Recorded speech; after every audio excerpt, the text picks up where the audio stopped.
والصلاة والسلام على من لا نبي بعد. أعوذ بالله من الشيطان الرجيم. بسم الله الرحمن الرحيم. فاسألوا أهل الذكر إن كنتم لا تعلمون. قال النبي صلى الله عليه وسلم: من سلك طريقا يلتمس فيه علما سهل الله له به طريقا إلى الجنة أو كما قال عليه الصلاة والسلام. دیکھیے، اللہ نے ہمیں دنیا میں پیدا کیا، وہ ہمارے رب بھی ہیں، خالق بھی ہیں۔ رب ہونے کے ناطے سے ہماری تربیت وہ فرماتے ہیں، اور تربیت کے ذرائع جو ہیں اس نے مختلف پیدا کیے ہیں۔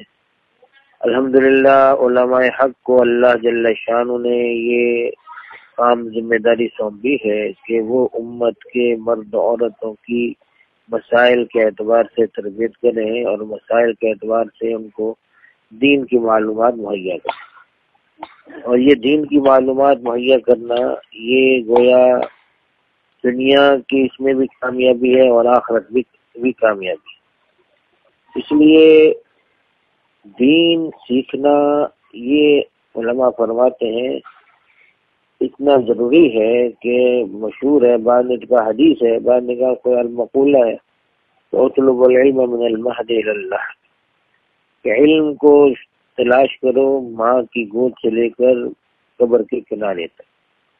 یعنی علم کا میدان سیکھنے کا بڑا وسیع ہے، اس لیے اس میں جتنا ہم محنت کریں گی، کوشش کریں گی اور ترقی کریں گے، انشاءاللہ اس کے فوائد دینی دنیاوی دونوں ظاہر ہوں گے۔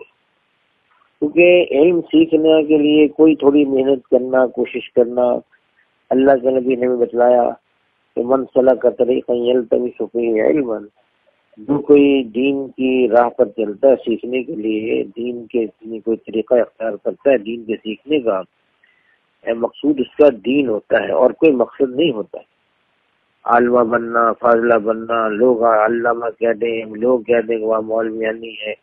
یہ مقصود نہیں ہے کہ ہمیں اپنا دین ہمیں معلوم ہو جائے اور اس دین کے ذریعے ہم اللہ کے حکم کو پورا کرنے والے بن جائیں۔ یہ اگر مقصود ہے تو اللہ جل شانہ کے نبی فرماتے ہیں سہل اللہ له به طریقا الی الجنہ، اللہ جنت کی راہیں آسان کر دیتے، یعنی جنت میں جانا آسان ہو جاتا ہے۔ کہ علم دین ایسی ایک نور ہے کہ جس آدمی کے پاس یہ نور ہے نا، اور مرد ہو یا عورت، تو انشاءاللہ یہ نور جنت میں لے جائے گا، پل صراط پر بھی یہ نور کام آئے گا۔ اور اس لیے اللہ نے اس نور کے بارے میں ہمیں دعا بھی کھلائی اور بتلایا ہے، ربنا اتمم لنا نورنا واغفر لنا انک علی کل شیء، اے ہمارے رب ہمارے نور کو پورا فرما دے۔ جتنا علم میں ترقی ہوگی، عمل میں ترقی ہوگی، عمل کی ترقی سے انسان کے نور میں ترقی ہوگی، اور جتنا یہ نور میں ترقی ہوگی انشاءاللہ اتنی منزلیں آسان ہوں گی۔ اتنی آسان منزلیں ہو جاتی ہیں کہ 15,000 سال کا راستہ ہے پل صراط کا۔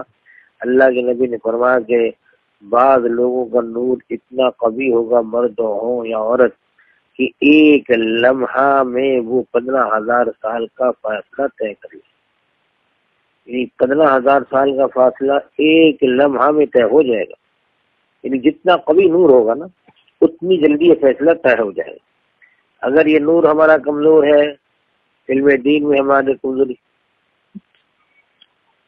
اور دین میں ہماری کمزوری ہے اور دین میں عمل میں کمزوری ہے، تو یاد رکھیے یہ نور جو ہے نا اس میں جتنی کمزوری آتی چلی جائے گی اتنا انسان گرتا پڑتا پل صراط پار کرے گا اور اتنی دیر میں جنت میں پہنچے گا۔ اور پھر بعض لوگ تو ایسے بھی ہوں گے، اللہ ہمیں بچائے، کہ وہ گرتے پڑتے جہنم کا ایندھن بن جائے۔ اس لیے اللہ ہمیں علم دین سیکھنے والا بنائے اور مرتے دم تک اس میں لگائے رہے۔ جتنا ہم کوششیں کریں گے، مرتے دم تک محنت میں لگیں گے، انشاءاللہ ہماری دنیا بھی بنے گی، آخرت بھی بنے گی۔ اللہ ہمیں مرتے دم تک علم دین سیکھنے والا بنائے، اس کے لیے کوشش کی توفیق عطا فرمائے۔ اللہ ہماری کمزوریوں کو معاف فرما کر ہمیں سیکھنے سکھانے والا، اور اسی حال میں ہمیں موت آئے کہ ہم دین کے طالب علم ہوں، دین سیکھنے سکھانے والے ہوں۔ اللہ مجھے بھی مرتے دم تک طالب علم بنائے، آپ حضرات کو بھی اللہ طالب علم دین کے سیکھنے والا بنائے۔ اللہ ہم سب کی کمزوری کو معاف فرمائے، ہم سب کا خاتمہ ایمان پر فرمائے۔ وآخر دعوانا الحمدللہ۔